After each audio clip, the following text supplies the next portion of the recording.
जय महाकाल। नमस्कार दोस्तों, मैं यूट्यूब चैनल आलमिक ज्ञान से आपका स्वागत है। दोस्तों, आज मैं इस वीडियो में आपको बहुत ही अच्छी जानकारी दूंगा। आज मैं इस वीडियो में बताऊंगा कि यदि किसी व्यक्ति के ऊपर में कोई उसको पुतली बना करके किसी को मानव प्रयोग किया गया है, उसकी तंत्र किया गया है, तो उसको किस तरह से उसका काट किया जाता है। क्योंकि एक मैंने कमेंट में पढ़ा था तो उसमें पूछा गया था कि यदि किसी के मेरे घर में पुतली की तंत्र किया उसका क्रिया किया गया है तो उसको काट के लिए बताइए। तो ये उनके लिए है और आप सभी के लिए। इसके साथ में सबसे पहले किसी का जान के पुतली प्रयोग कैसे करते हैं। पुतली प्रयोग बहुत सारे सब प्रक्रिया से करते हैं। किसी के पैर का मिट्टी उठा करके या फिर एक काले कपड़े से बनाया जाता है, उसका अलग से विधि नियम होता है, उसके बात नहीं करेंगे। उसी से सुई चुभा करके प्रयोग किया जाता है या फिर चूल्हे के नीचे में दबा करके किया जाता है। एक अलग अलग विधि है। तो उनमें कोई भी प्रक्रिया आपके ऊपर में किया गया है और उनसे शारीरिक परेशानी होगा, आपका शरीर सूखते चला जाएगा, खराब सपना देखने लगेंगे। इस तरह का प्रयोग हुआ है तो और आप सपने में भूत दिखाई देंगे, आप चिड़चिड़ापन होंगे, आपको जो है आंख धुंधलापन दिखाई देगा, अचानक से कान में हमेशा आवाज आपको सुनाई देते रहेगा, कोई बुला रहा है, या फिर आप जो है शमशान घाट चीता को सपना में देखने लगेंगे। इस तरह का प्रभाव इस पुतली की वजह से होता है और धीरे धीरे करके सीने दर्द होता है, श्वास की गति बढ़ जाता है, शरीर का अंग काम करना बंद कर देता है। इसमें लकवा की शिकायत है तो वो सब ये पुतली के तंत्र क्रिया से किया जाता है। तो उसका काटन कैसे करते हैं, आपको तो पता नहीं कि कौन व्यक्ति किया है या क्या नहीं किया है। उनसे पहले आप लोग से एक बात बता दूं कि मैं कोशिश करता हूं कि आप सभी लोग का जवाब दे सकूं। मैं कोशिश करता हूं सभी का व्हाट्सएप और कमेंट का जवाब देने के लिए। फिर भी मैं कोई बच जाता है तो इनके लिए मैं क्षमा चाहता हूं और आपको फिर भी रिप्लाई करता हूं। तो आपको इसको काट के लिए करना क्या है। तो जिस व्यक्ति के भी ऊपर में अगर आपको लगता है कि इसके आपके पास में आया है या जानकारी है जिसके ऊपर कोई भी तंत्र किया गया है, तो उनके लिए क्या करना, उनका जो है यह प्रक्रिया को आप शनिवार के दिन आपको करना होगा। शनिवार को ही इसको करेंगे और इसको शाम को करेंगे, सूर्यास्त के बाद में ही इसको प्रयोग को करना है। पहले दिन में नहीं कर सकते, ना अन्य दिन नहीं कर सकते, केवल शनिवार को इसका जो है इसका काट हो सकता है, जो इस विधि से बता रहा हूं।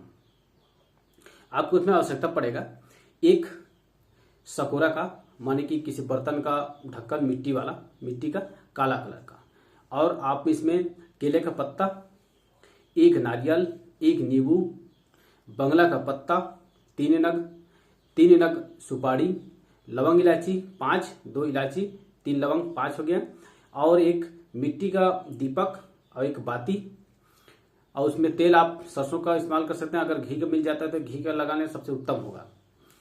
और उनके साथ में आपको काला चूड़ी 2, एक फीता, ये सारा सामग्री आपको ले लेना है। और जिस दिन शनिवार को आपके प्रक्रिया करोगे, केले के पत्ते में आप सारा सामग्री सजा दोगे। सबसे पहले बंगला का पत्ता बढ़िया धो धा के साफ करके उसको रख देना है। आपको जिस समय प्रक्रिया करते रहेगा उस समय आपका मुख बिल्कुल पश्चिम दिशा की ओर होना चाहिए, पश्चिम दिशा या फिर पूर्व दिशा कर सकते हो आप। यह प्रक्रिया उन दोनों दिशाओं में आप रह करके कर सकते हो। केले का पत्ता सजा देना, पत्ते को सजा देना, बंगला का पत्ता को, उसके बाद में एक सुपारी रख देना, लवंग इलायची को उसमें रख देना, और उसके बाद में एक पत्ता में 5 मतलब लवंग इलायची रखना है, 2 इलायची 3 लवंग, इस तरह से मतलब 15 लगभग लग जाएगा 3 पत्ते में। इस तरह से कर देना है। आपको दीपक जला लेना है। दीपक जलाने के बाद में आपको अगरबत्ती जलाना है। अगरबत्ती जलाने में नारियल को रख देना है, और उसके बाद में नींबू आपको वहां रख देना है, और काला चूड़ी और काला फीता ये भी उसको रख देना है, और मिठाई दे देना है, थोड़ा सा चीनी वहां पे लगा देना है, और वहां पे आग आप वहां पे लगा देना। धूप देते समय में आप जो है शीतला माता, पाताल भैरवी, याद रखा, नाग कन्या, शीतला माता, काल भैरवी, और एक पत्ताल भैरवी, काल भैरवी, पताल भैरवी, नाग कन्या, शीतला माता, इन देवी के नाम में आपको धूप देना है। और आपको बोलना है कि इसके शरीर में जो भी परेशानी हो वो उसको काट दें। आपको यहाँ मैं भोग दे रहा हूँ या आपके ऊपर चढ़ावा कर रहा हूँ, या प्रक्रिया आपके लिए है। इसके जो भी प्रक्रिया तंत्र क्रिया इसके ऊपर में किया गया है वो बिल्कुल समूल सदा के लिए नाश हो जाए। इस तरह आपको मनोरथ करते हुए आपको धूप देना है। धूप देने के बाद में वो सारा सामग्री उठा लेना है। ऐसे रखें कि आप एक पत्तल में बढ़िया से रख लें थाली जैसा में, और उसमें रख करके उठा लें। उठाने के बाद में उस शरीर को, उस व्यक्ति के शरीर से आपको 21 बार उतारा करना है। 21 बार कर दें।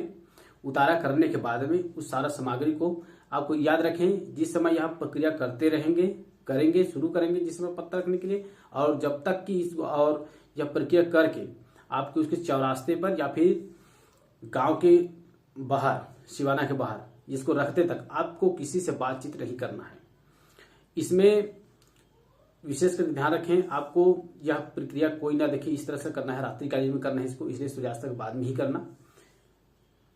अब लेके जाते हैं तो ध्यान रखें कि कोई आपको कोई टोके ना, कोई पूछे मत, इस तरह से आपको चुपचाप इसको गुप्त करके ना।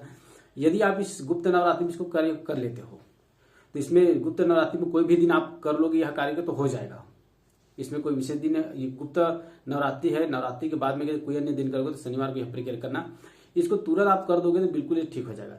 यह प्रक्रिया से केवल पुतली से मारण प्रक्रिया इस तरह नहीं कटेगा, वो कटेगा ऐसा बात नहीं। इसमें मारण, द्वेषण, उच्चाटन किसी प्रकार का किया गया वो बिल्कुल कट जाता है। चाहे वशीकरण चलाया गया हो, किसी को सम्मोहन बाण भी चलाया गया है तो वो भी यह प्रक्रिया से कट जाता है।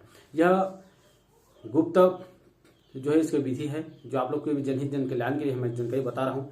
यह एक बुजुर्ग जो मेरे गुरु थे उनके द्वारा मुझे यह ज्ञान प्राप्त है, जो आप लोग के समक्ष हमेशा रखा हूँ। यह प्रक्रिया कर ले, आपका कल्याण और दूसरों का भी कल्याण हो। अगर यह जानकारी आपको अच्छा लगता है तो लाइक जरूर कर देना। मेरे चैनल में नए हैं तो चैनल को सब्सक्राइब कर देना, बगल बेल आइकन इसको प्रेस करके ऑल सेलेक्ट कर लेना, ताकि जब भी मैं कोई वीडियो बनाऊं उसकी जानकारी आपको सबसे पहले मिल सके। और वीडियो देखने के लिए धन्यवाद। थैंक्स। जय महाकाल।